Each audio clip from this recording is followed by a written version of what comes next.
This is Midday Mobile with Sean Sullivan on FMTalk 106.5. Welcome back to FMTalk 106.5 at Midday Mobile, and time for a checkup. And good to see Nicolette Harvey from AltaPointe, a health licensed clinical social worker, joining us today. Thanks for coming in, and tell me your job. So a health licensed clinical social worker, what do you do every day? Oh, thanks for having me, Sean.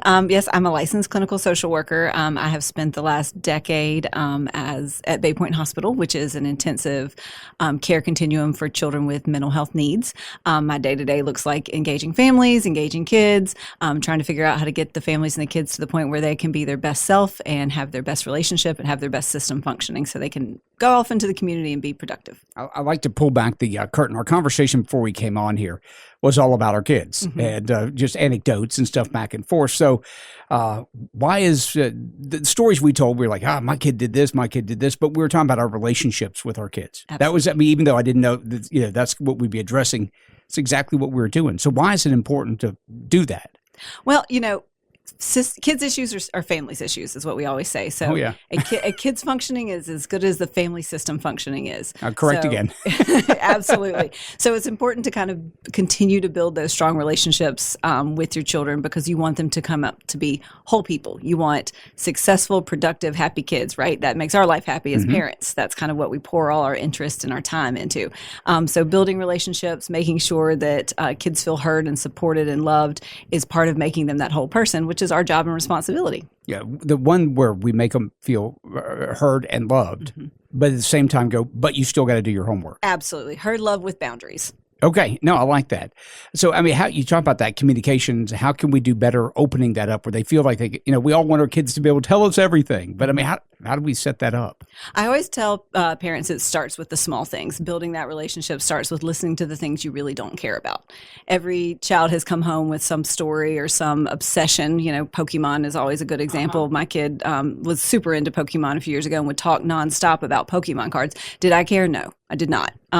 But it was still my job and my role to get interested in that so that we could form a bond and share something together. So the more that you can listen to the small stories, the more inclined your kid is to talk to you about the big things, because you establish a relationship that you are interested, you are invested, you care about them. And relationships are kind of like that big resiliency factor for kids. It's the one thing that we know makes them successful in life, is healthy adult relationships. So, Nicolette, what I'm hearing is that if I hear about the video games or Taylor Swift or all those things and just pretend like I'm just in it, it's going to help me down the road with the big things. Absolutely, unfortunately. Here we go. All right, more of that. Okay, the other side of this, we mentioned this kind of like the do your homework part of it. How can we balance the discipline and while we have a supportive family structure? How can we say, I love you, I'm listening to you, but you got to do the homework, or you did this incorrectly? Well, and that is actually understanding the parent role first and foremost, is that while we're listening, while we're engaging, while we're showing interest in the things that they like, we are still not their friend. We are their parent, and the boundaries are always going to stay the same. The bedtime is going to be the same. The expectations of internet usage and TV time and cleaning your room is going to be the same and consistent. Have you been watching me at my house? Is that what you're doing? Sean, this is all our houses. Okay. I promise all you. right.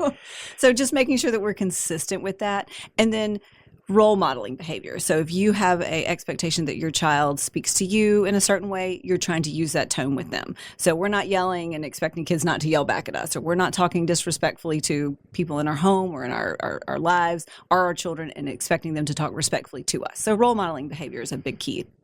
Okay. So we've got that job on top of the other. And you mentioned something here, reading some notes about children who are struggling with stress, anxiety, and behavioral changes. And one of the anxiety thing, and maybe it's a generational, this is where I sound like old man, that, I kind of grew up in a household where, okay, well, this bothers me or stresses me. Well, get over it, boy. Move on and be tough. That's kind of how I was brought up. And loving parents, but it was kind of like, yeah, absolutely. So for me, with my children, I've been like, okay, that's not the right way, but where is there an in-between? Is there, do I shut everything down because they're anxious about something without telling them to work through?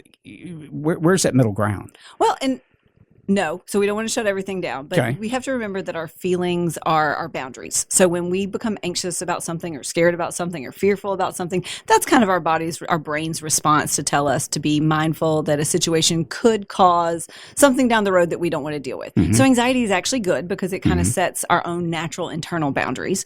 But no, we absolutely want to encourage our kids when they get anxious or scared or fearful about something to come to you because you established that relationship already with listening to them talk about Pokemon cards or Taylor Swift. Right. And then talk through plans to deal with anxiety. My kid came to me a couple weeks ago with anxiety about not being able to finish classwork. Now, I wasn't going to say, well, don't worry about doing your classwork. I said, this is what you do when you're anxious. You go to your teacher and you talk through what your concerns are and ask her for support and how to make it happen. So there is a better way, Nicolette. It is our job to kind of teach them how to navigate life. This is great. And then into this mix here, we have access to our children certain hours of the day.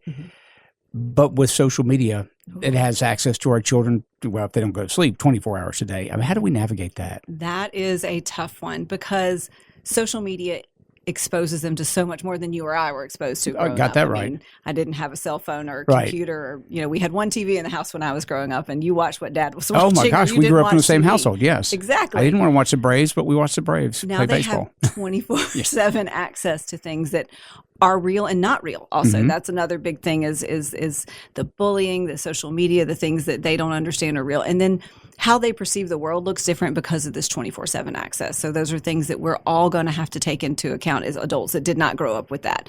Is setting boundaries is great. We need time frames. We need limits. We need exposure. We need rules. But also we need to recognize how they see the world is slightly different.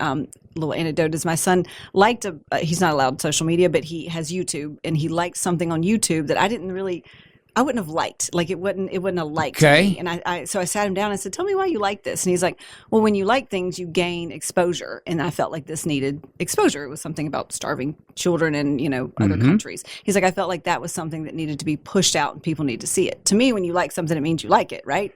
Right. So it was just two different worlds. And through the communication of why did you do this, we were kind of able to establish how we see things differently. And because you asked him, instead of looking at it you understood his perspective on it. Exactly. And he sees the world different because he has been, he's only been alive in a time frame when social media was available and the internet was prevalent. I see things differently because I use social media in a different format. So having that open communication, not just getting upset, sitting down and saying, explain to me what you were thinking when you did this and why you did this and why I'm concerned about it is another piece to that. I think it helped our relationship grow because I understand how he sees things. I'd love to look on somebody else's paper and get their answers. I just took one from you. I'm going to use in my life. I've cheated off your paper. I'm going to use that one with my children as well. Nicolette, thanks for coming in. If people want to get these conversations going for their family, how do they reach out to you? How do they get in touch? Absolutely. So AltaPointe has a huge variety of services for families. And if you feel like your child is struggling to be their best self, or you yourself are struggling to be your best self for your child,